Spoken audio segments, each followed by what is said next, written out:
Boa noite, meus irmãos, que a paz do Senhor esteja em suas vidas. Hoje, dia 10 de abril de 2024, 20 horas e 50 minutos. Mais um dia na presença do Senhor. Hoje foi um dia mais doloridinho, passei um dia com dor de cabeça, mas graças ao Pai, não tô totalmente livre, mas tô bem, tô melhor. Precisei tomar um remédio, mas eu não gosto de tomar remédio, esses remédios. Mas hoje não tive jeito. Mas também eu não sou de tomar. Quando eu tomo é porque eu tô no último da situação. Mas tá bom, vamos lá. O dia hoje foi boa noite, Alberto. Boa noite a todos. Viviane, Andréia, Simone, todos que estão chegando aí, meu muito Gislaine, meu muito boa noite, que Deus abençoe a todas. Irmãos, nós estamos vendo o cerco se apertar, né? Nós estamos vendo o cerco se apertar. Mas tem algumas coisas que nós precisamos estar alertas. Presta atenção no que eu vou falar para vocês. Eu não sei se foi hoje, não, hoje não. Foi outro dia atrás, uma irmã me escreveu assim: irmã Ruth, a irmã já ouviu falar que o Brasil é a terra prometida? Falei, já ouvi falar assim. Então eu sei que muitas de vocês às vezes escutam falar sobre isso. Paz e graça, Val. Sobre o Brasil ser uma terra prometida. O Brasil é uma terra abençoada, mas não é uma terra prometida. A terra prometida é lá em Israel. A terra prometida ela está entre os rios Eufrates, Tigre, certo? O Pison, né, que é o Nilo, né, aqueles rios que saíam do Éden e se transformavam em 4 braços de rio. A terra prometida é o umbigo do mundo, é onde está o Monte Hermon, Monte Hermon, está o Mar Morto. Lá é a terra prometida. Lá é a terra de Israel. Lá é a terra que Deus prometeu para os filhos de Abraão, certo? Ela está no umbigo do mundo. Israel é o umbigo do mundo. Israel é o relógio do mundo. E eu vou passar uma informação para vocês interessante, que nem dizem, né, que o Rio Solimões, né? O Rio Solimões ele foi dado esse nome em homenagem a Salomão. E eu creio que aqui é a terra de Ofir, que a Bíblia diz sobre a terra de Ofir. Eu creio que aqui é a terra de Ofir, mas não é a terra prometida, é uma terra abençoada. O Brasil é uma terra abençoada. Não tem dúvidas que é. O Brasil é um lugar que agrega muita gente. Olha quem nós somos filhos de estrangeiros. Nós somos filhos, eu mesmo. Os meus bisavós vieram da Europa. Muitos vieram fugidos da Europa, né? Eu tenho da parte do meu pai, veio da Itália. Da parte da minha mãe, veio da França e de Portugal. Vieram fugidos para cá num período de muita fome lá. Vieram para conquistar uma vida nova aqui. Um veio para trabalhar. Meu avô veio para ser, fazendeiro, aliás, trabalhar na terra, né? Exatamente, o Brasil é uma terra que se retira riquezas, né? É exatamente isso.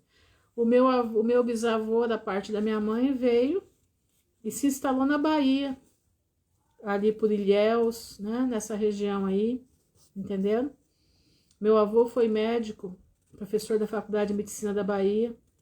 A família do meu pai, primeiramente, chegaram em Belém do Pará. Em Belém do Pará, eles se instalaram, foi com a agricultura, exatamente. Meu bisavô era português e a minha bisavó era francesa. E do outro lado também vieram para a Bahia, né? Também, mesmo caso, português e francês. Carlota Choceira, minha tataravó. E o meu bisavô era, era farmacêutico, em Itabuna. Da família do meu pai, vieram e se instalaram em Belém do Pará, que o meu bisavô era engenheiro eletricista. Ele fez toda a parte elétrica de Belém do Pará. Ele fez em 1800 e pouquinho, ou 1800 e alguma coisa, quase 1900. Então, todos nós somos estrangeiros. Todos nós somos filhos de estrangeiros. O Brasil é feito de imigrantes, certo? Como os Estados Unidos. A única diferença que tem do Brasil para os Estados Unidos é que aqui eles vieram para saquear o país, né? Eles trouxeram muitos judeus para cá para que tirasse as riquezas da terra para Portugal levar embora. E por trás de... Aqui só os índios, os índios são hebreus, né? E os nossos índios são hebreus. E os Estados Unidos não, o povo foi para lá para ficar na terra, né? O povo dos Estados Unidos saíram da Europa, fugidos da Inquisição, e vão para a terra para ficar na terra. A diferença entre os Estados Unidos e o Brasil é essa. Uma foi para saque aqui. E nos Estados Unidos eles foram para assumir a terra. Essa é a diferença. Por isso eles são tão patriotas e nós somos... Quer dizer, a gente até quer ser patriota, mas não tem jeito, porque o que está aí em cima, né, é tudo ladrão, entendeu? Tudo ladrão. Então é complicado, é complicado. Então aqui a propina manda, né? Mas o que eu quero dizer é o seguinte, deixar aqui uma dica muito importante para vocês. Quando alguém perguntar para vocês se o Brasil é a terra santa, se o Brasil é a terra prometida, não, o Brasil é uma terra abençoada. Abençoada. Mas o Brasil não tem os 4 rios que saem do Éden, o braço do rio que saiu do Éden. O Brasil não tem o Monte Hermon. O Brasil não tem o Getsemane. O Brasil não tem Jerusalém. E tem outra coisa muito interessante. Israel está bem aqui no meinho, né? As nações do leste, elas escrevem daqui, da direita para a esquerda. Presta atenção no que eu vou falar, isso aqui é muito sério. As nações do leste, até Israel, elas escrevem da direita para a esquerda. Elas abrem os livros da direita para a esquerda. As nações do ocidente, até Israel, escrevem da esquerda para a direita. Abrem os seus livros também da esquerda, aliás, da direita para a esquerda, né? Não, da esquerda para a direita também. Entenderam? Pois é, o templo fake, né? O templo fake. Pois é, fizeram o templo fake. Aquilo ali é uma abominação, né? Então, prestem atenção. Além de tudo isso, tem isso. Marca bem o que eu tô falando. No centro está Jerusalém, Israel. Os povos do leste escrevem da direita para a esquerda. Entenderam? Da direita, boa noite, Elivanes. Da direita para a esquerda. Os povos ocidentais escrevem da esquerda para a direita. Entenderam? Então, presta atenção. E todos se fundem em Jerusalém, todos se fundem na terra prometida. Entenderam? Então, prestem atenção. Olha aqui, ó, escritas ao contrário, ó, e todas param em Jerusalém. E agora vem dizer que o Brasil é terra prometida? Complicado, né? É uma terra abençoada, como os Estados Unidos é uma terra abençoada. A América do Sul é uma terra abençoada, né? A América do Sul, em geral, é uma terra abençoada, não só o Brasil. Não só o Brasil. A América do Sul não compreende só o Brasil. Compreende todos os nossos irmãos de língua hispana, que são homens e mulheres inteligentíssimos. Vocês não têm noção da inteligência dos nossos irmãos. Tem um pastor que eu sigo aqui do Paraguai, anota aí o canal dele, Apocalipse com Café. Anota o canal dele, esse aí. A inteligência daquele homem é uma coisa tremenda. tremenda. Apocalipse com Café. E tem um outro, tem uns dois do Chile também que eu sigo que são extremamente inteligentes. Tem um irmão que ele faz as lives dele toda rascunhada no quadro. É a coisa mais interessante. O desenvolvimento que ele tem nos assuntos. Ele vai escrevendo, é uma coisa linda. Ele é um engenheiro, entendeu? Ele é engenheiro. Ele é um engenheiro, aliás. E ele discerne a palavra de Deus de uma forma tremenda. Vocês não têm noção. Eu queria que vocês entendessem o espanhol para vocês poderem entender uma live dele. Ele fala bem rápido. Então tem que ficar bem atento ao que ele fala. Mas é lindo demais de ver como Deus trabalha na vida dos nossos irmãos da América do Sul. Entenderam? Eu vou dizer para vocês, nós aqui no Brasil não chegamos nem na ponta do dedo deles, tá? Nós aqui do Brasil não chegamos na ponta do dedo dos nossos irmãos aqui, os latinos aqui, os de língua hispânica, tá? Nós não chegamos, não. Olha, eu fico assim, deslumbrada de ver a maneira que eles... Apocalipse com Café, isso mesmo. A maneira que eles discernem a palavra do Senhor. É coisa linda, entendeu? Isso que é. Somente o paraguaio, ele canta muito para falar.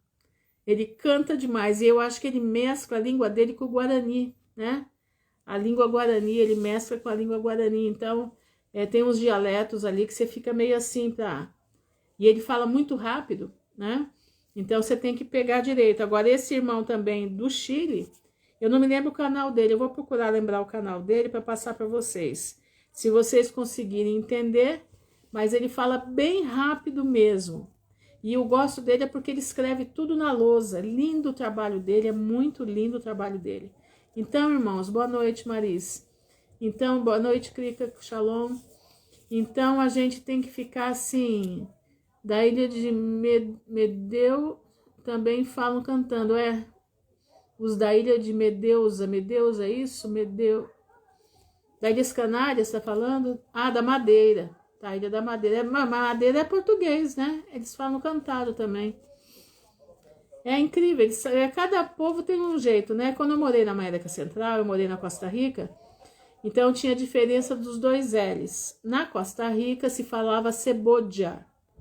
Na Nicarágua se falava ceboia. Entendeu? Então, tudo que, por exemplo, dois L's era já, na Costa Rica. Na Nicarágua, que era do lado, era ya. Então, tem algumas diferenças, assim, io, dio, né?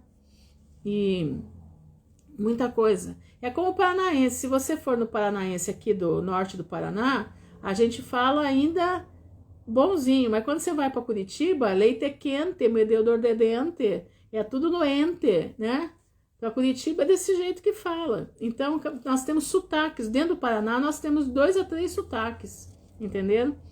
Aqui a gente é meio caçapavense, né?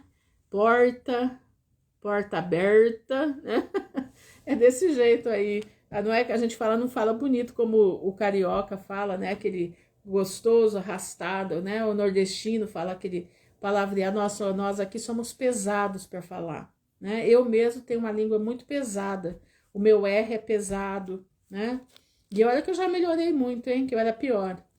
Mas então isso confunde um pouco o dialeto, né, a maneira de falar. Mas eu acho lindo, gosto de ver o Alberto falar, que ele é carioca, né, a Edna também, que eu converso com ela.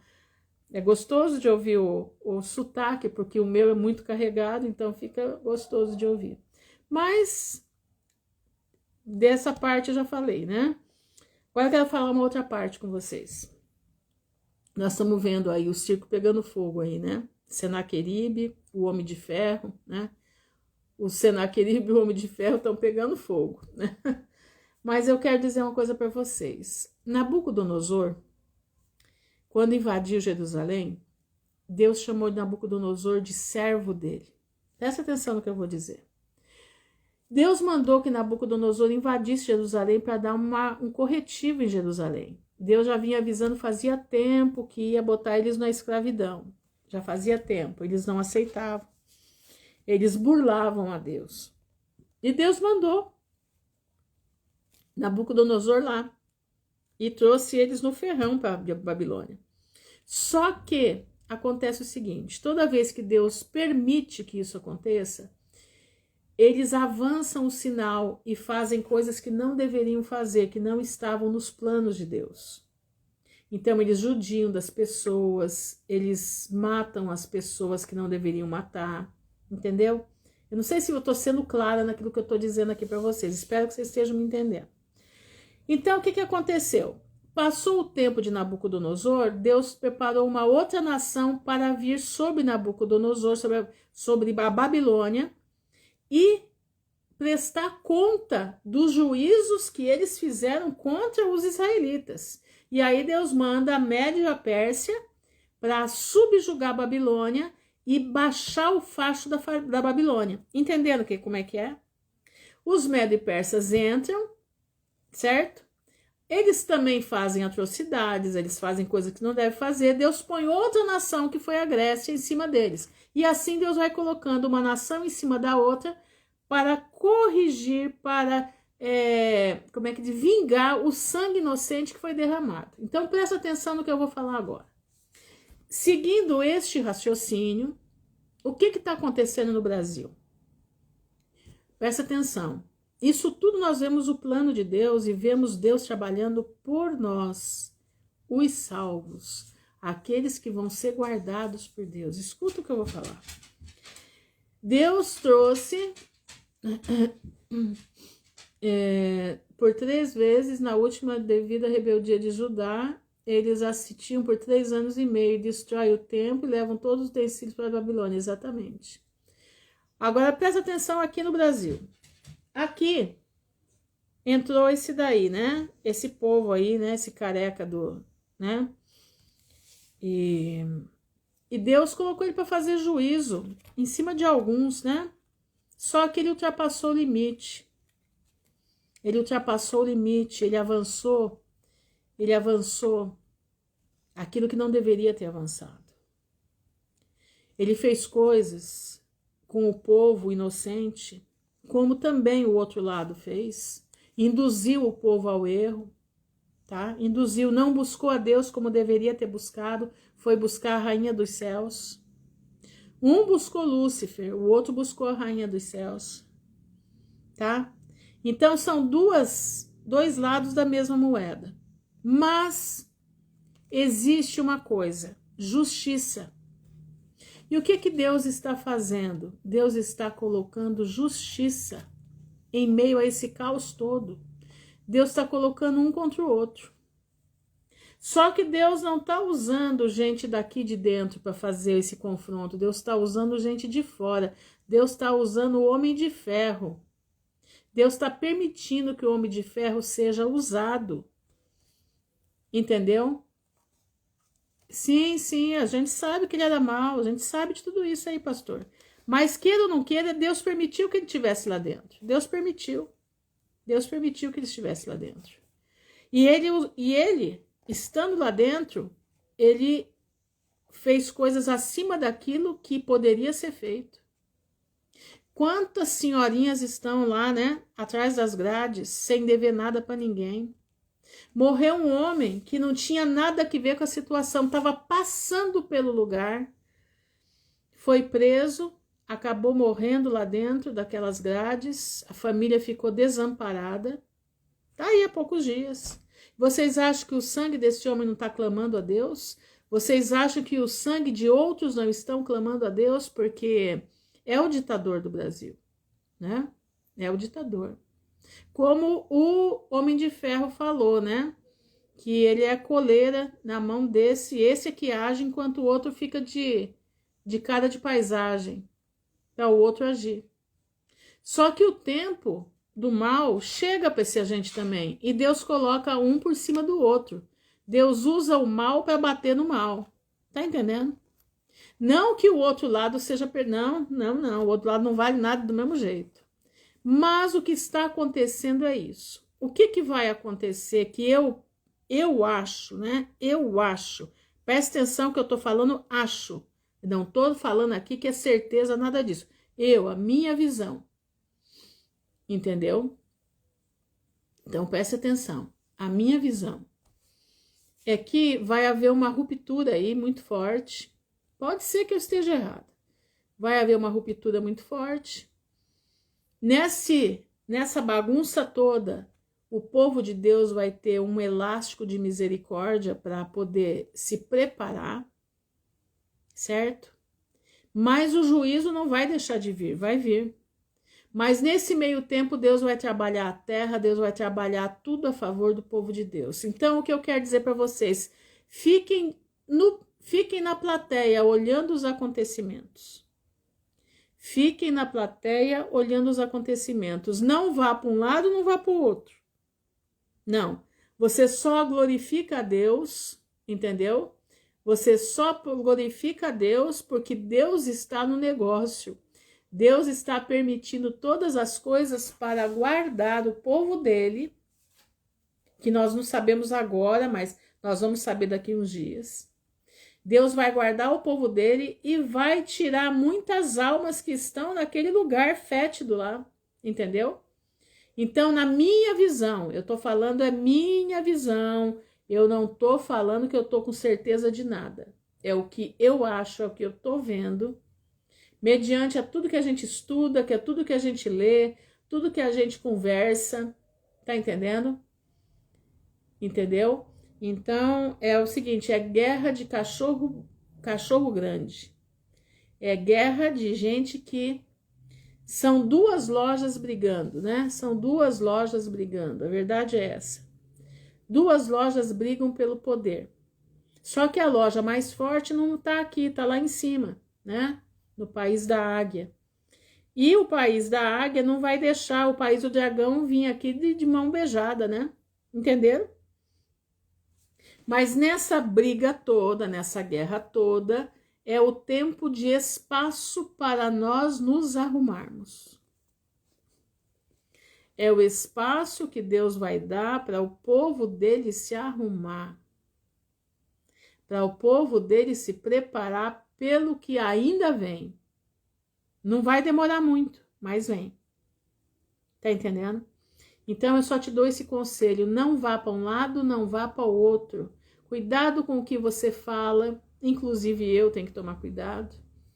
Cuidado com o que você coloca aí, inclusive eu tenho que tomar cuidado, né? Mas às vezes eu coloco para abrir os olhos das pessoas, tá? Tudo isso está acontecendo, é um ponto bom, foi que muitos abriram os olhos do que é aquilo que chamamos de, exatamente, que chamamos de capital, né? Capital da bruxaria, né? Capital da bruxaria. Inclusive, nós vamos ler alguma coisa que corresponde à bruxaria daqui, tá? Nós vamos ler aqui, eu vou, antes de entrar no livro do Êxodo, eu quero terminar com vocês as batalhas da África, entre a morte de José e a, como é que diz? É a capital de Sodoma, exatamente. Exatamente. Eu quero colocar aqui para vocês, nós vamos ler aqui um pouco, não vou ler tudo não, mas uma parte das guerras da África, no tempo entre a morte de José e o tempo do nascimento de Moisés. E eu quero colocar aqui uma coisa também, onde eu fiquei assim, porque Joquebede é filha de Levi. Joquebede é filha de Levi. E ela nasceu já no tempo do término da vida de Levi. E eu estava procurando, falei, meu Deus, como que eles ficaram 430 anos no Egito? E eu fui procurar para entender isso. Mas a promessa de Deus, quando Deus fala para Abraão que eles iriam ficar 430 anos, ia passar 4 gerações, é do dia que Deus faz o acordo o dia que Deus estabelece o pacto com Abraão. Nós temos que entender que Abraão peregrinou na terra do Egito. Nós temos que entender que Faraó pegou Sara para ser mulher dele. Isso já está contando. Nós temos que entender que Isaac também peregrinou na terra do Egito. Então, isso está contado, as 4 gerações está contado desde essa época. Isaac, Jacó, os filhos e a geração futura. Está entendendo? Mais 2 gerações na frente. Então, bate certinho. Então, realmente, boa noite, Cleide. Realmente, Joquebede é filha de Levi. Eles ficaram na escravidão, na realidade, 200 anos. 2 gerações somente na escravidão. Entenderam? 2 gerações somente na escravidão. Nós temos que entender que naquele tempo o povo vivia 180 anos. O povo vivia 120, vocês vão ver aqui agora, na morte dos irmãos de José. Quer ver? Vamos lá então. Capítulo 61 do livro dos justos. Vamos lá? Diz assim: E nesse tempo o rei do Egito comandou a todo o seu povo para fazer para ele um palácio forte no Egito. E também comandou os filhos de Jacó para auxiliar os egípcios no edifício. E os egípcios fizeram um bonito e elegante palácio para habitação real, e morou ali, e renovou seu governo, reinando com segurança. E Zebulon, filho de Jacó, morreu naquele ano, que é o ano 72 da vinda dos israelitas para o Egito. Zebulon morreu com 114 anos, presta atenção, e foi colocado em um caixão e dado nas mãos de seus filhos. E no ano 75 morreu seu irmão Simeão. Ele tinha 120 anos de idade na sua morte e também foi colocado em um caixão e dado nas mãos de seus filhos. E Zefo, filho de Elifaz, lembra de Zefo, que ele foi preso, filho de Esaú, capitão do exército, agora ele fugiu e agora ele é capitão do exército de Angéas, rei de Dinabá. Ficou diariamente procurando convencer Angéas para se preparar para a batalha e lutar contra os filhos de Jacó no Egito. Mas Angéas não estava disposto a fazer isso devido à força dos filhos de Jacó. E Zefo ficou naqueles dias diariamente procurando convencer Angéas para lutar contra Jacó. E depois de algum tempo, Angéas ouviu a Zefo e consentiu lutar com os filhos de Jacó no Egito. Angéas organizou o seu povo, numerosos como a areia do mar, para ir para a batalha no Egito. Entre os servos de Angéia, olha quem estava entre os servos de Angéia. Presta atenção aqui. Havia um homem, um jovem de 15 anos de idade. Sabe qual era o nome dele? Balaão, filho de Beor. É do seu nome. Você conhece Balaão? Você já ouviu falar de Balaão? Olha onde que Balaão está. Balaão é da terra de Angéas. E o jovem era muito sábio e entendido na arte de bruxaria. Agora presta atenção que o que fizeram aqui no Brasil, entregaram, um lado entregou o Brasil para Lúcifer e o outro lado entregou o Brasil para a Rainha do Céu, aconteceu agora, exatamente, o burrinho de Balaão. Presta atenção, Balaão é um velho conhecido dos israelitas, foi o primeiro a colocar feitiço contra os israelitas, escuta isso. E Angéas disse a Balaão: conjure por nós, eu te peço, através da bruxaria, para que possamos saber quem vai prevalecer nesta batalha a qual estamos indo. Nada diferente do que aconteceu no Brasil. Nada diferente. Uns ofereceram 10.000 crianças para Lúcifer. O outro ofereceu à nação a rainha dos céus. Um no baixo clero e o outro no alto clero. Mas tudo a mesma coisa. Presta atenção. E Balaão, com 15 anos, Balaão ordenou que eles trouxessem cera. E ele fez semelhante a carros e cavaleiros, quer dizer, ele fez bonequinhos, representando o exército de Angéas e o exército do Egito, e colocou-os nas águas astuciosamente preparadas para aquele propósito. E ele pegou em sua mão os ramos de murta e exerceu sua astúcia, e juntou a ele sobre a água, e lá apareceu-lhe na água as imagens do exército de Angéas, caindo diante dos egípcios e dos filhos de Jacó. Balaão disse isso a Angéas. Entendeu? Exatamente, pastor, sacrifício a Moloque. E o rei, desesperado, não se armou para ir ao Egito e ficou em sua cidade. E quando Zéfo, filho de Elifaz, filho de Esaú, o filho de Esaú foi procurar um bruxo para saber se ia ganhar a guerra ou não. Viu que Angéias desesperou-se em ir adiante da batalha com os egípcios. Zéfo fugiu de Angéias, da África, e ele veio para Quitim.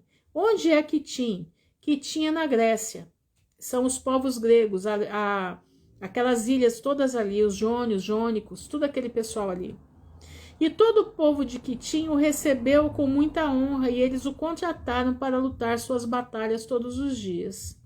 Assim, Zéfo tornou-se extremamente rico naqueles dias, e as tropas do rei da África ainda se propagaram naqueles dias. E os filhos de Quitim reuniram-se e foram para Cupitísia, por causa das tropas do rei Angéias, que estavam avançando sobre eles. Zéfo perdeu um novilho jovem e saiu a procurá-lo, e ele ouviu algo na montanha. Escuta isso. E Zéfo foi e olhou, e eis que havia uma grande caverna na parte inferior da montanha, e havia uma grande pedra na entrada da caverna. Zéfo retirou a pedra e entrou na caverna, e ele olhou, e eis que um animal grande estava devorando o novilho. Do meio para cima, este animal assemelhava-se a um homem, e do meio para baixo, ele se parecia com um animal. Aí você fala assim, mas Ruth, isso é mitologia. Mitologia não existe. Mitologia é verdade. Mitologia é a verdade. Zéfo foi contra o animal e matou-o com suas espadas. E os habitantes de Quitim ouviram falar disso, e eles muito exultaram. Eles então disseram: o que vamos fazer a este homem que matou este animal que devorou o nosso gado? Pois é, lembra aqui um tal de chupa-cabra que tinha aqui na região? Tá lembrado disso?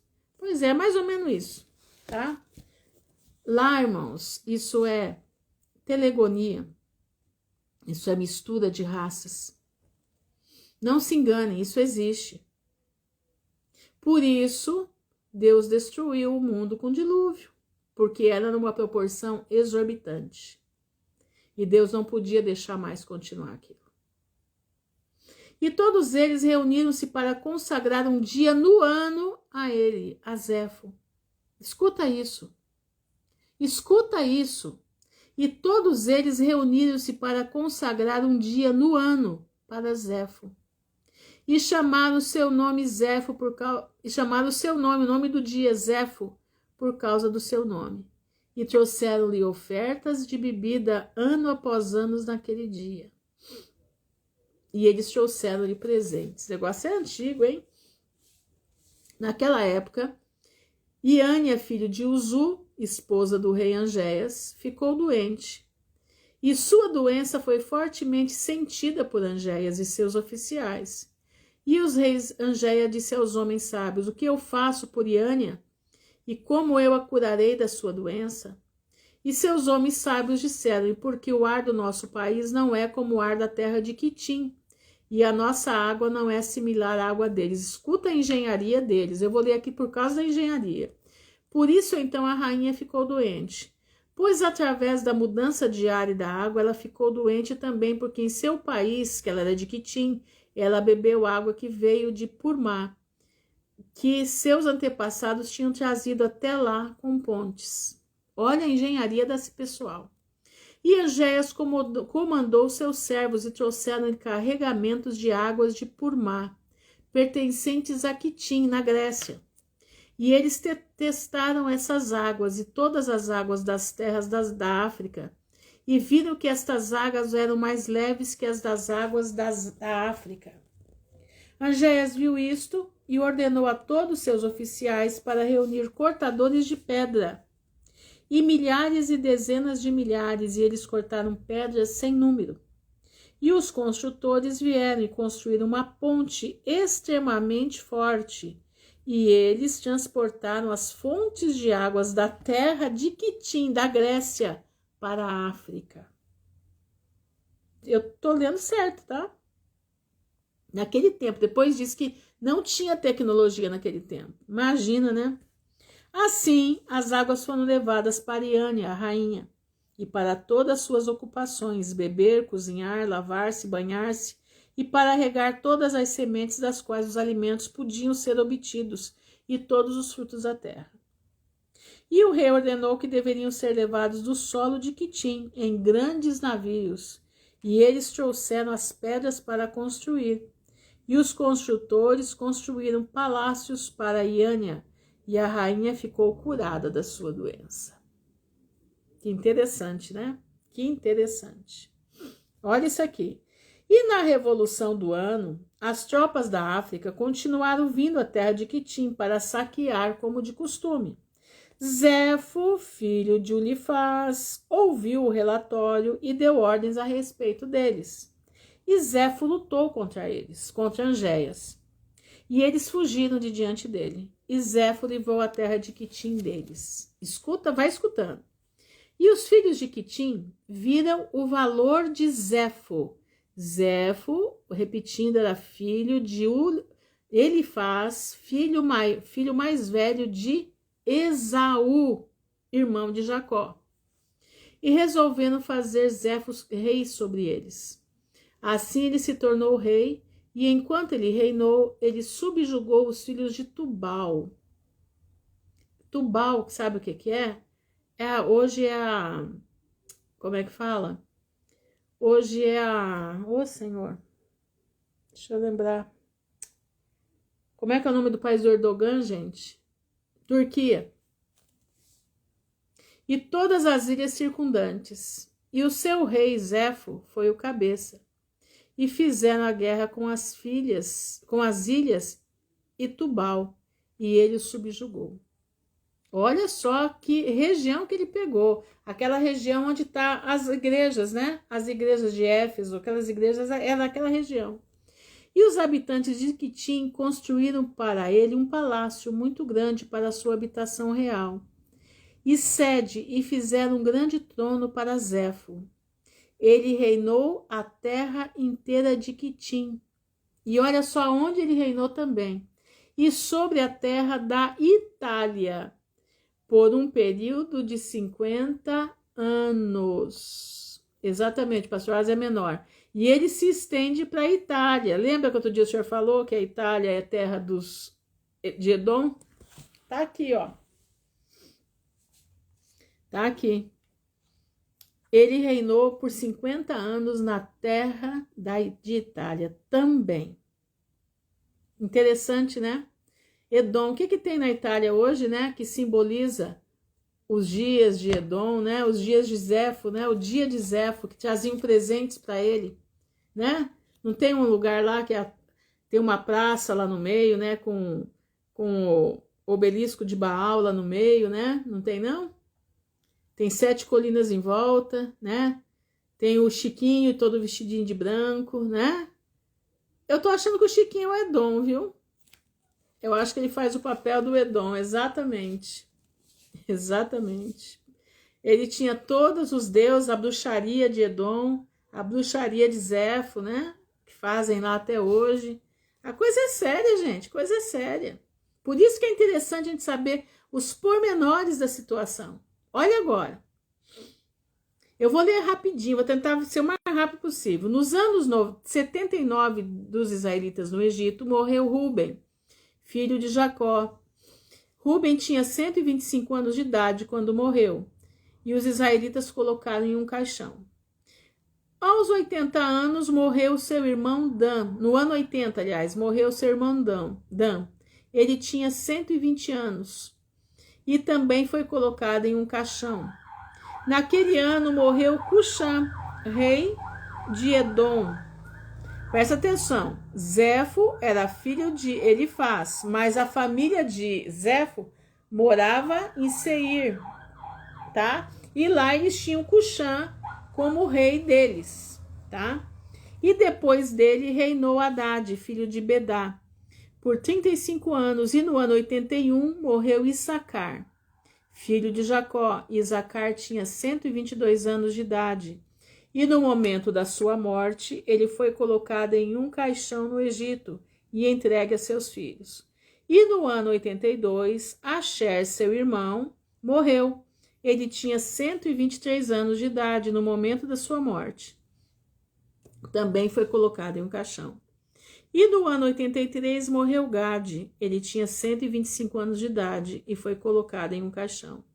E no ano 84, que é o ano 50 do reinado de Hadad, filho de Bedá, rei de Edom, que Hadad reuniu todos os filhos de Esaú, e ele tinha todo o seu exército em prontidão, cerca de 400.000 homens. Eles dirigiram-se para a terra de Moabe e foram para lutar com Moabe e torná-los tributados a eles. E os filhos de Moabe, que eram filhos de Ló, presta atenção, Moabe era filho de um incesto, filho de Ló. Souberam disso e tiveram muito medo e foram aos filhos de Midian. Midian eram os filhos de Quetura, para ajudá-los a lutar com Hadad, filho de Bedá. E Hadad veio à terra de Moabe, e os moabitas e os filhos de Midian saíram para encontrá-los, e eles colocaram em posição de batalha contra eles no campo de Moabe. E Hadad lutou contra Moabe, e lá ficaram os filhos de Moabe e Midian. Cerca de 200.000 homens foram mortos. E a batalha foi muito ruim para Moabe. Quando os filhos de Moabe viram que não iam vencer, enfraqueceram as mãos e viraram as costas, fugiram, deixando os filhos de Midian lutarem sozinhos. Olha a covardia desse povo, né? Gente sem palavra, deixando os filhos de Midian, que eram filhos de Abraão e Quetura, continuarem sozinhos na batalha. A gente tem que observar todos esses detalhes, presta atenção. A gente tem que observar. Nós já falamos de Balaão, nós estamos falando de Zefo, nós estamos falando dos filhos de Jacó que estão morrendo. Olha a situação. Está enfraquecendo o povo de Israel, porque os chefes das 12 tribos estão indo embora.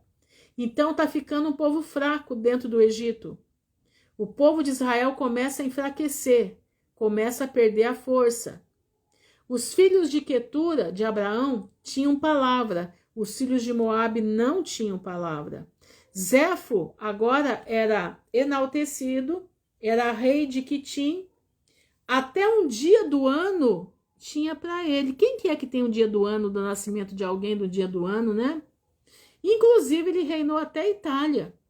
Interessante isso. Que coisa interessante, né? Levando as bruxarias de Balaão para a Itália também, com certeza. Balaão andava junto com Zefo. Bruxaria junto com os filhos de Saul. Que coisa, hein? Olha aqui, ó. E os filhos de Midian não sabiam das intenções de Moabe, mas eles reforçaram-se em batalha. Eles deram a palavra, então estão lá. Lutaram com Hadad todo o seu exército, e todo Midian caiu diante deles. Hadad derrotou o Midian numa pesada batalha e os matou. Não deixaram remanescentes daqueles que vieram para ajudar Moabe. Quanto aos filhos de Midian, tinham perecido na batalha, os filhos de Moabe tinham escapado. Hadad fez Moabe pagar-lhes tributo, e os moabitas ficaram sob sua mão, e eles deram um imposto anual com o que foi ordenado.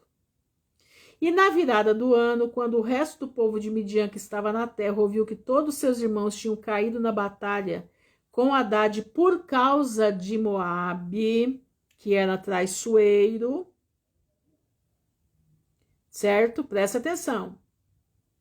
Porque os filhos de Moabe tinham virado as costas em batalha e deixaram os midianitas lutando sozinhos. Então 5 dos príncipes de Midian resolveram com o resto de seus irmãos que permaneceram na terra ir lutar contra Moabe para vingar a causa de seus irmãos. E os filhos de Midian foram a todos seus irmãos, e os filhos do leste e todos seus irmãos. Todos os filhos de Quetura, para virem ajudar Midian a lutar contra Moabe. Os filhos de Quetura, filhos de Abraão, eram homens que tinham a honra do pai, com certeza. E os filhos de Moabe souberam disso e tiveram medo, pois todos os filhos do Oriente reuniram-se contra eles para a batalha. E os filhos de Moabe enviaram memorial para a terra de Edom, para Hadade, filho de Bedá, dizendo: venham agora até nós, ajuda-nos, e nós derrotaremos Midian, pois todos eles reuniram-se e estão vindo contra nós com todos seus irmãos, filhos do Oriente. E Hadá, filho de Bedá, rei de Edom, saiu com todo o seu exército e foi para a terra de Moabe, para lutar com Midian. E os medianitas, filhos do Oriente, lutaram contra os moabitas. E no campo de Moabe a batalha foi muito feroz. E Hadade derrotou os filhos de Midian e os filhos do Oriente ao fio da espada. E Hadade livrou Moabe das mãos de Midian, pois todos os filhos de Midian tinham caído ao fio da espada. Hadade virou-se e voltou para a sua terra. E todos que foram encontrados de Midian na estrada na terra de Moabe pereceram pela espada de Moabe. E todos que foram encontrados de Moabe na estrada na terra de Midian morreram pela espada de Midian. Então eles começaram a se matar. E aconteceu nesse mesmo momento que Judá, filho de Jacó, morreu no Egito, no ano 86 da vinda de Jacó para o Egito. E Judá tinha 129 anos de idade em sua morte, e eles o embalsamaram. E do ano 89 morreu Naphtali. Ele tinha 132 anos e foi colocado em um caixão. E aconteceu no ano 91, olha isso, ó, já é a terceira geração, a partir de Abraão. Os israelitas do Egito, que é o 30º ano do reinado de Zefo, filho de Elifaz, filho de Esaú, sobre os filhos de Quitim. Os filhos vieram sobre os filhos de Quitim para saqueá-lo como de costume, mas eles não tinham vindo a eles por 13 anos. E eles vieram a Zefo, e foi a eles com alguns de seus homens, e atacou-os desesperadamente. E as tropas da África fugiram diante de Zefo, e os mortos caíram diante dele. Agora vamos lá. A morte de Levi. No ano 93 da chegada dos filhos de Jacó ao Egito, morreu Levi, filho de Jacó. E Levi tinha 137 anos, quando morreu, e os israelitas o colocaram em um caixão. E aconteceu depois da morte de Levi, quando o Egito viu, presta atenção nisso agora, quando o Egito viu, a partir da morte de Levi, foi o último, que os filhos de Jacó e os irmãos de José estavam mortos, os egípcios começaram a afligir os filhos de Jacó. Então quer dizer que são 2 gerações afligidas pelo povo do Egito. E para amargar suas vidas desde esse dia até o dia da sua saída do Egito, eles tomaram das mãos dos israelitas todas as vinhas e campos que José tinha dado a eles, e todas as elegantes casas em que viveram o povo de Israel em toda a gordura do Egito, então toda a terra boa do Egito. Os egípcios tomaram tudo dos filhos de Jacó naqueles dias. Presta atenção. Isso já é um trabalhar de Deus para tirar o povo da terra. Presta atenção, meu irmão. Vou falar uma coisa aqui para você. Quando Deus precisa fazer você se mexer, presta atenção. Quando o teu lugar não é mais naquele lugar que você está, o Senhor começa a colocar muita gente contra você. Você não reparou, não? O Senhor começa a te afligir para você cair fora dali. Quando o teu tempo chega no lugar, você tem que perceber. Você tem que perceber exatamente. Estavam acomodados, eles não iam sair dali, estavam na vida boa. Mas o que começa a acontecer? Deus começa a colocar os egípcios para cima deles. Por quê? Porque Deus tinha uma obra, estava chegando o tempo deles irem embora. Eles já estavam na geração já de Joquebede. Joquebede é filha de Levi. Ela nasce na velhice de Levi. Presta bastante atenção. Já tem aqui 200 anos da geração de como é que diz? De Abraão. Isaac, Jacó, os filhos, e agora Joquebede. Joquebede já está por ali, Anrão também já está por ali. Presta atenção. Os egípcios tomaram tudo dos filhos de Jacó naqueles dias. Exatamente, Alberto, até na família temos nosso tempo. E a mão de todo o Egito tornou-se mais pesada contra os filhos de Israel. E os egípcios injuriaram os israelitas até que os filhos de Israel estivessem aborrecidos em suas vidas por causa dos egípcios. Escutaram? E aconteceu naqueles dias, no ano 102 de Israel, ter ido ao Egito, que morreu o rei Faraó do Egito, e Meló, seu filho, reinou em seu lugar. E todos os valentes do Egito e toda aquela geração sabia que José e seus irmãos tinham morrido naquele tempo. E outra geração levantou-se em seu lugar, que não tinha conhecido os filhos de Jacó, e todo o bem que eles tinham feito a eles, e todo o seu poder do Egito. Aí o povo diz que brasileiro tem memória curta, né? Egípcio também tem memória curta. Não lembravam mais de José e de tudo que José tinha feito. Portanto, todo o Egito começou a partir desse dia para frente a amargar a vida dos filhos de Jacó e a afligi-los com todos os tipos de trabalho forçado, porque eles não tinham conhecido seus antepassados que os tinham livrado nos dias da fome. E isso veio também de Deus, presta atenção, isto veio também de Deus para os filhos de Israel, para beneficiá-los em seus últimos dias na terra do Egito, para que todos os filhos de Israel pudessem conhecer ao Senhor, e para conhecerem os sinais e poderosas maravilhas que Deus faria no Egito por causa do seu povo Israel. Olha que lindo isso! A fim de que os filhos de Israel pudessem temer o Deus de seus antepassados e andar em seus caminhos, eles e sua semente após eles todos os dias. Meló tinha 20 anos quando começou a reinar, e reinou 94 anos, e todo o Egito chamou o seu nome de Faraó, como era costume fazer para cada rei que reinou sobre eles. Nesse momento, as tropas do rei Angéias, da África, foram à terra de Quitim, como de costume, para saquear. E Zefo, filho de Elifaz, ouviu seu relatório e saiu para encontrar e combateu-os na estrada. E Zefo derrotou as tropas da África ao fio da espada e não deixou remanescente deles. Nem mesmo um retornou ao seu mestre na África. E Angéias ouviu que Zefo tinha feito a todas as suas tropas, que tinha destruído. E Angéia reuniu suas tropas, todos os homens da terra da África, um povo numeroso como a areia do mar.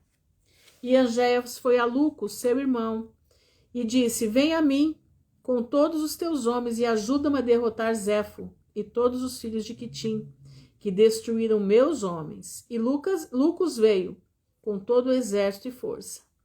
E Zefo e os filhos de Quitim souberam disso e tiveram muito medo. E Zefo também enviou carta para Edom, para Haddad, filho de Bedá, para que eles viessem guerrear com ele. Ouvi dizer que Angéias, rei da África, está vindo sobre nós, e eu preciso de reforço. Agora, portanto, ajudem-me, e nós lutaremos em conjunto contra Angéias. Os filhos de Esaú enviaram uma carta para os filhos de Quitim, onde seu rei era Zefo, o irmão deles. Nós não podemos lutar contra Angéias e seu povo, pois há um pacto de paz entre nós há muitos anos. Pacto de paz, né? Já existia pacto de paz. Desde os dias de Bela, nosso primeiro rei, desde os dias de José, filho do rei de Jacó, com quem nós lutamos no outro lado da Jordânia. E quando Zefo ouviu as palavras de seus irmãos, absteve-se deles. E Zefo ficou com muito medo de Angéias. E todos os filhos de Quitim disseram a Zefo: peça, olha agora isso aqui, ó. Eles estavam com tanto medo. Agora, ó, escuta o que Zefo faz. O povo de Quitim falou para Zefo: peça por nós ao Senhor dos teus antepassados. O nome de Deus estava sobre a terra. Porventura ele poderá nos libertar das mãos de Angéias e seu exército, pois ouvimos que ele é um grande Senhor e que ele livra todos os que confiam nele. Olha só, o filho de Esaú foi exortado a buscar ao Senhor pelos filhos de Quitim, porque eles tinham ouvido falar das maravilhas de Deus. Você está ligando as coisas? Você está conseguindo fazer a ligação disso aqui tudo? Eu não sei, para mim é uma maravilha. Porque eu estou ligando todos os fatores. Tem Balaão na jogada aqui, tem Zefo que está até na Itália sendo ovacionado. Olha isso, nós estamos vivendo isso aqui de novo. Presta atenção, gente. E agora Zefo é chamado pelo povo de Quitim, que eles tinham ouvido falar que o Deus dos antepassados de Zefo era um Deus misericordioso. Era um Deus que, quando se clamava a ele guerreava a guerra.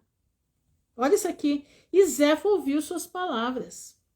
Zefo procurou a Deus e ele disse: Deus de Abraão e Isaque, meus antepassados. Ele não fala Jacó, que era tio dele.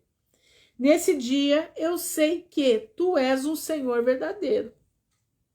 E todos os ídolos das nações são vãos e inúteis. Olha aqui, ele declarando para Deus. Lembra-te agora nesse dia de mim.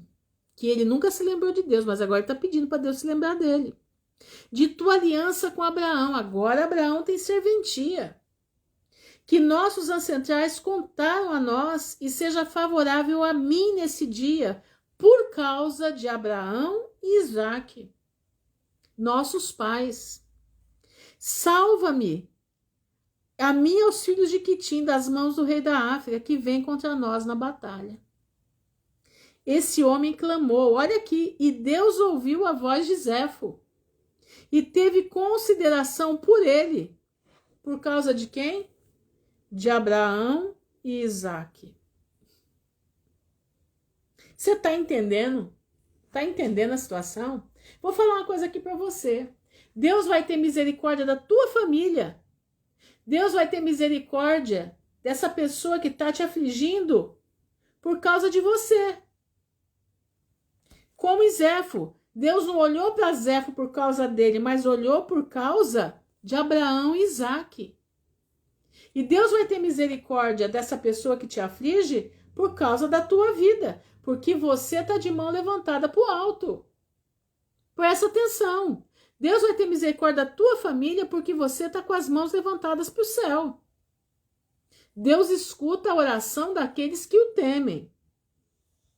Deus, por amor de você, resgata a família. Deus é fiel. Deus livrou Zefo e os filhos de Quitim das mãos de Angéias e seu povo. E Zefo lutou contra Angéias, rei da África, e todo o seu povo nesse dia. E Deus entregou todo o povo de Angéias na mão dos filhos de Quitim. Quer ver o que aconteceu? E a batalha foi pesada contra Angéias, e Zefo derrotou todos os homens de Angéias, e seu irmão Lucos ao fio da espada, e caíram lá deles até a noite 400.000 homens.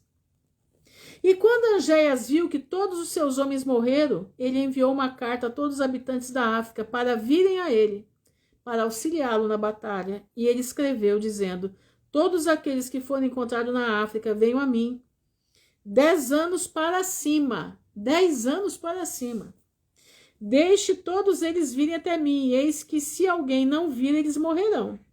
E tudo que tem com toda a sua casa. E todo o resto dos habitantes da África ficaram aterrorizados com as palavras de Angéias. E eles saíram das cidades, aproximadamente 300.000 homens e meninos, de 10 anos para cima, e eles vieram para Angéia. E ao final de 10 dias, Angéia renovou a batalha. E do exército de Angéia e Lucos, Zefo enviou muitos dos feridos às suas mãos, cerca de 1.000 homens. E Sosifitar, o capitão do exército de Angéia, caiu naquela batalha. E quando Sosifitar havia caído, as tropas africanas viram, deram as costas e fugiram. E Angéias e Lucas foram com eles. E Zefo e os filhos de Quitim os perseguiram e os feriram, ainda fortemente pela estrada.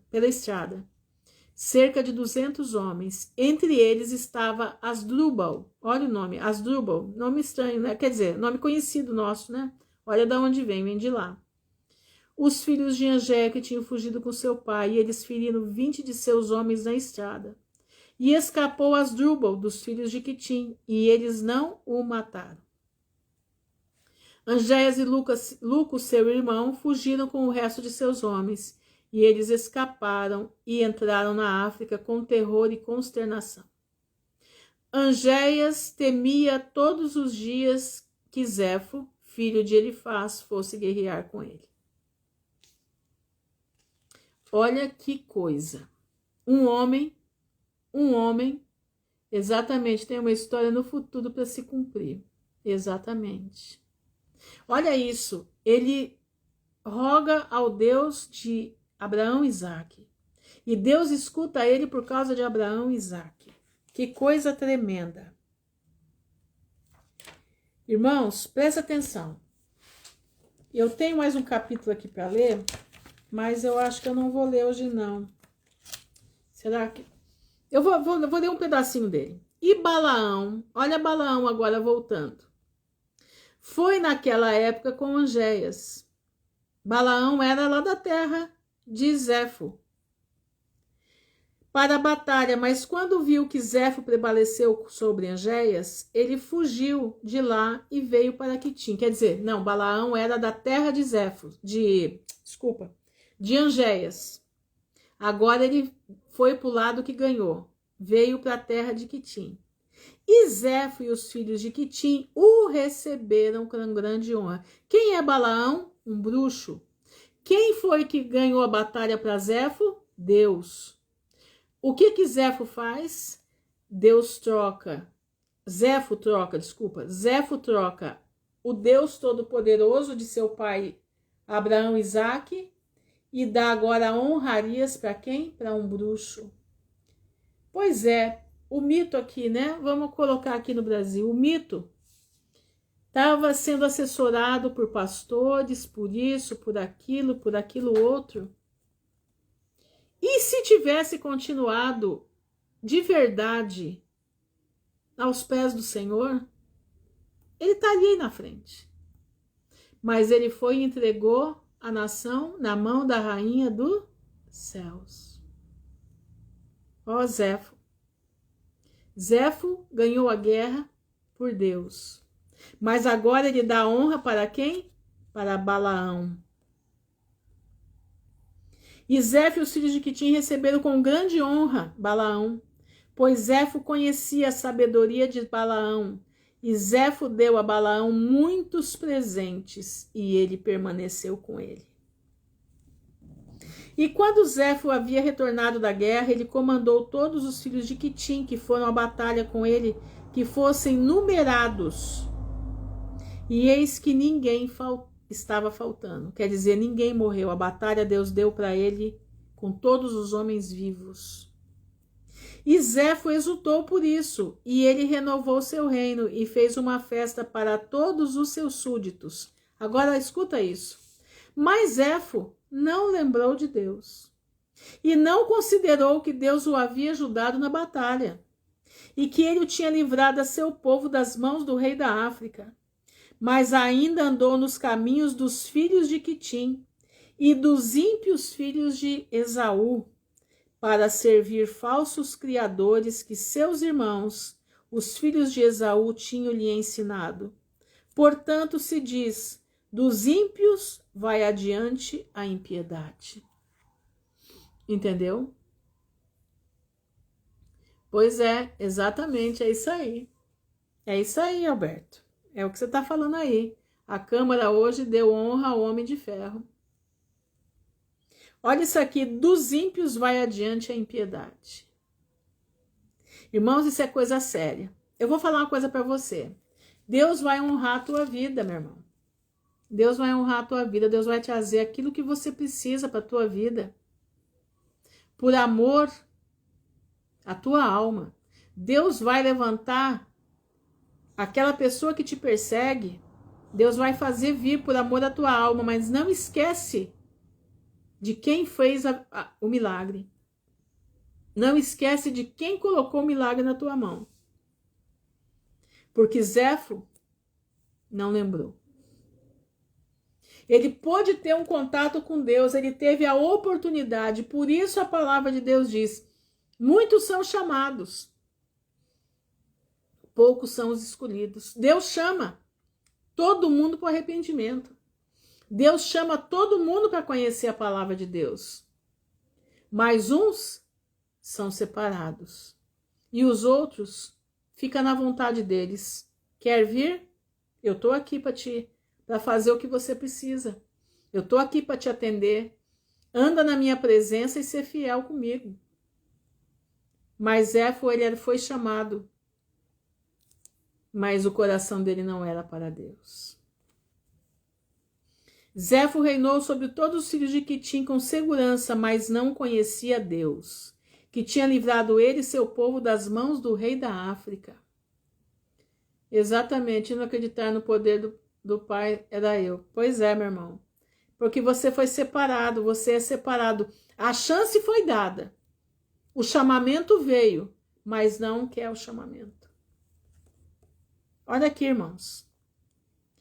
Zéfo reinou sobre todos os filhos de Quitim com segurança, mas não conhecia Deus. Ele viu Deus, mas não conhecia. Que tinha livrado ele e seu povo das mãos do rei da África. E as tropas da África não vieram mais a Quitim para saquear como de costume, porque eles sabiam do poder de Zéfo, que os tinha derrotado ao fio da espada. Assim Angéias temeu a Zéfo. Naquela época, quando Zéfo havia retornado da guerra, e tinha visto como ele prevaleceu sobre todas as pessoas da África, e os tinha ferido em batalha ao fio da espada, então aconselhou os filhos de Quitim a ir para o Egito lutar contra os filhos de Jacó, com o rei Faraó. Pois Zéfo ouviu que os homens poderosos do Egito foram mortos. Ele sabia que o poder estava na mão dos 12 irmãos, dos 12 sobrinhos de Esaú. E ouviu também que José e os filhos de Jacó estavam mortos e que todos os filhos de Israel permaneciam no Egito. E Zéfo considerou ir lutar com eles e todo o Egito para vingar os seus irmãos, os filhos de Esaú, a quem José e seus irmãos do Egito haviam derrotado em Canaã, quando eles foram enterrar Jacó em Hebrom. E Zéfo enviou mensageiros a Hadade, filho de Bedade, rei de Edom, dizendo: vocês disseram que não iriam lutar contra o rei da África, porque ele é um membro do seu pacto. Eis que eu lutei contra ele e derrotei a ele e seu povo. Portanto, agora eu vou lutar contra o Egito, contra os filhos de Jacó que estão lá, e vingar o que José, seu irmão, e seus antepassados fizeram em Canaã, quando subiram para enterrar seu pai. E se vocês estiverem dispostos a vir comigo à luta, nós vingaremos a causa de nossos irmãos. E os filhos de Esaú ouviram esta palavra, e se uniram e se reuniram, e o povo ficou muito grande. E eles foram para ajudar Zéfo e os filhos de Quitim na batalha. E Zéfo foi a todos os filhos do Oriente, para os filhos de Ismael, com palavras como essa, e reuniram-se e vieram para ajudar Zéfo e os filhos de Quitim na terra contra o Egito. E todos esses reis de Edom, Oriente, Ismael, Zéfo, Quitim, saíram e dispuseram contra os exércitos em Hebrom. E o acampamento era muito grande, estendendo-se em comprimento e distância de uma viagem de 3 dias. Era o número de pessoas como a areia do mar, que de tão numerosa não podia ser contada. E todos esses reis e seus exércitos foram contra o Egito na batalha, e acamparam-se no vale de Patros. E todo o Egito ouviu seu relatório, e ele também reuniram todas as pessoas da terra, das cidades pertencentes ao Egito, 300.000 homens. E os homens do Egito foram aos filhos de Israel, que estavam naqueles dias em Gozém, para ir com eles. E os homens de Israel reuniram-se, e foram 150 homens à batalha para auxiliar os egípcios. E os homens de Israel e do Egito saíram com 300.000 e 150 homens, e foram em direção para a batalha. E eles se colocaram fora da terra de Gozém, opostos a Patros. E os egípcios não confiavam em Israel para ir com seus soldados, pois os egípcios disseram: talvez Israel não nos livre da mão dos filhos de Esaú, e Ismael, porque eles são seus irmãos. E todos os egípcios disseram aos filhos de Israel: permaneçam vocês aqui e esperem, vamos lá e vamos lutar com os filhos de Esaú e Ismael. E esses reis prevaleceram sobre nós. E se esses reis prevalecerem sobre nós, então vocês venham juntos sobre eles e ajudem-nos. E os filhos de Israel assim fizeram. E Zefo, filho de Elifaz, rei de Quitim, e Haddad, rei de Edom, e todos os seus soldados e todos os do Oriente de Ismael, um povo numeroso, foram para o vale em Patros.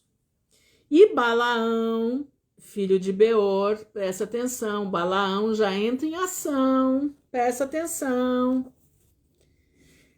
O sírio estava lá no acampamento de Zefo, pois ele veio com os filhos de Quitim. Balaão é um sírio, presta atenção.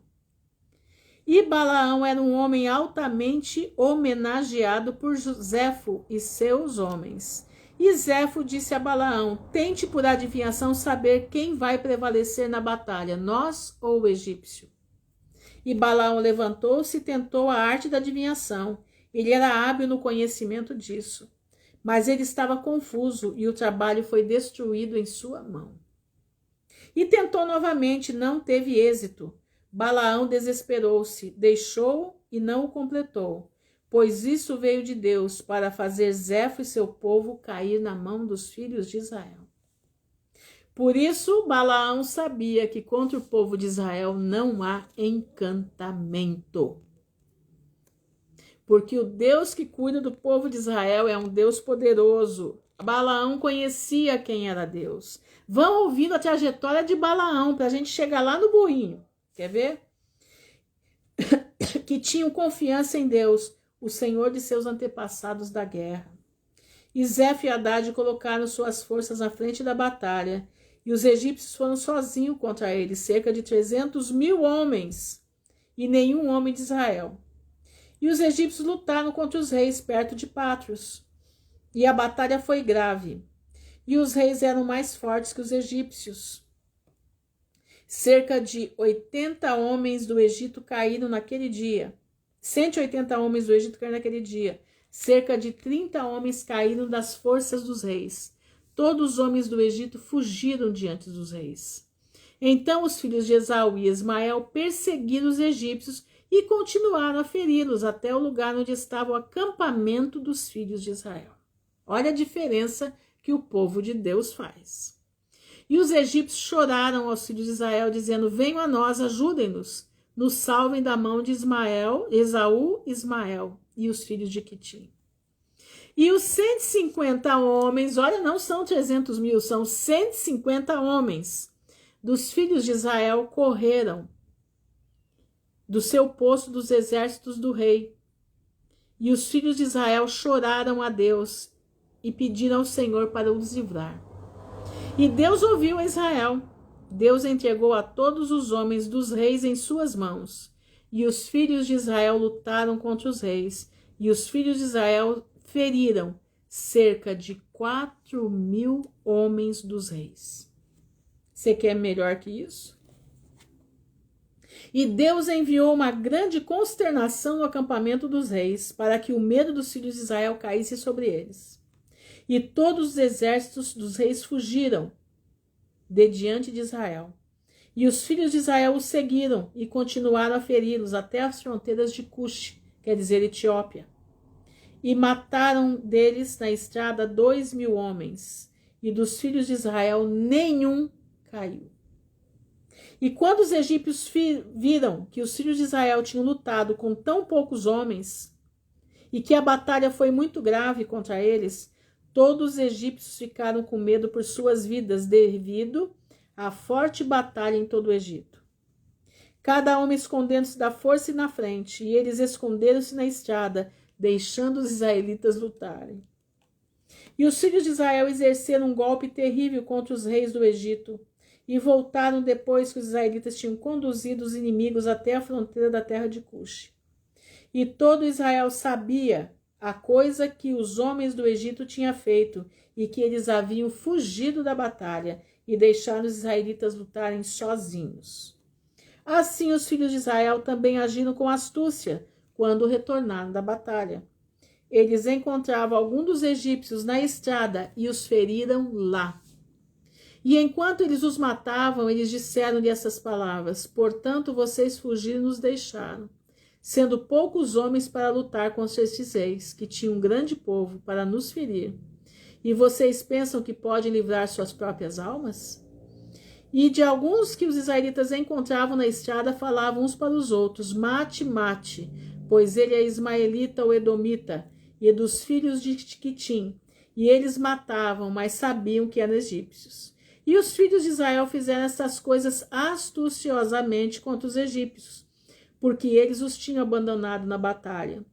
E os filhos de Israel mataram dos homens egípcios na estrada cerca de 200 homens. E todos os homens do Egito viram o mal que os filhos de Israel tinham feito a eles. Então todo o Egito temeu grandemente os filhos de Israel, pois viram seu grande poder, e que nenhum homem deles havia caído. Então todos os filhos de Israel retornaram com alegria para a estrada de Gozém, e o resto dos homens voltou cada um ao seu lugar no Egito. Aqui começa o desespero de Israel, através dessa batalha. Amanhã nós vamos entrar nessa parte. Irmãos, presta atenção, aqui nós temos duas coisas, escolhidos e os chamados. Presta atenção. Você tem que prezar a tua vida para você ser um escolhido e uma escolhida de Deus. Zefo foi um chamado. Chamado para conhecer a Deus, chamado para honrar a Deus. Israel era o escolhido de Deus, nação eleita, povo santo. Povo que Deus tinha os olhos sobre eles. Deus não tirava os olhos deles. A palavra de Deus diz: muitos são chamados, poucos são os escolhidos. Muitos são chamados, poucos os escolhidos. Essa palavra tem martelado muito na minha cabeça. Meu irmão, clame a Deus para você ser um escolhido. Porque o chamado é aquele que prova prova de Deus, prova da beneficência de Deus, prova do amor de Deus, prova do cuidado de Deus, mas esquece a Deus. Esse é o chamado. Ele é chamado para conhecer, mas ele não permanece, porque a terra dele é terra dura, seca, cheia de espinho, mas o escolhido não. A terra dele é fértil, a terra dele é fofa, é uma terra fácil da palavra penetrar. Peça ao Senhor nessa noite para você ser um escolhido do Senhor. Não deixe que a palavra entre em você. Faça o que tem que fazer e você esquece dela, você vai abraçar Balaão. Não abrace Balaão. Abrace ao Senhor que fez milagre na sua vida. Abrace ao Senhor que fez o milagre na tua filha. Abraça ao Senhor que fez o milagre da regeneração na tua vida. É Ele que você tem que abraçar. Meu irmão, cuidado para você não ser somente um chamado. Lute para você estar na fileira dos escolhidos. Vamos orar. Senhor, nosso Deus, nosso Pai, nesse momento nós estamos na Tua presença, te louvando e te agradecendo por esse dia, te louvando e te agradecendo, Senhor, pela bênção de poder estar aqui, comungando com os meus irmãos, na comunhão do Espírito Santo, lendo a Tua palavra e entendendo os Teus ensinamentos, através da vida de Zefo, através da vida dos filhos de Jacó, através da vida do povo de Israel, que é um povo escolhido. Zefo era chamado. Os de Quitim conheciam de ouvir falar. Sabiam que o Deus de Israel era o Deus verdadeiro. Eles sabiam. Eles não estavam inocentes, eles sabiam. Como o mundo hoje sabe que o Deus daqueles crentes, o Deus daqueles pessoal que anda com a Bíblia debaixo do braço é o Deus de verdade. Eles sabem. Mas eles são chamados, eles não têm força de avançar. Porque a terra deles é fraca. É uma terra que não tem profundidade, uma terra seca. É uma terra cheia de espinho. São as sementes jogadas na terra. Mas os escolhidos não, ele tem a terra fofa. E muitas das vezes, Pai, tem os chamados que eles vão procurar fofar a terra. Porque eles querem ser um escolhido. E eles estão lutando, eles amarram o valente. Eles amarram o valente para que Deus possa fazer a obra no seu coração. Esses são aqueles que eles estão guardando o que eles têm para que ninguém roube a coroa deles. Eles estão guardando o que têm, como também os escolhidos têm que guardar. Mas os escolhidos eles são diferentes. Mas o chamado também tem como ser escolhido. Ele só tem que lutar. Ele tem que amarrar o valente todos os dias, para que ele possa entrar na fileira dos escolhidos. Pai, eu te peço em nome de Jesus, dá força para os chamados de lutar contra si mesmo e dá força dos escolhidos de permanecerem escolhidos. Nos ajuda, Senhor, a ser o povo de Israel. Não nos deixe ser Zefo, que abraçou Balaão. Depois de tudo que Deus fez, ele foi lá e abraçou Balaão. Não nos deixe, Senhor. Não nos deixe. Nos dá capacidade de estarmos diante da tua presença. Nós necessitamos de ti, Pai. Nós precisamos da tua proteção.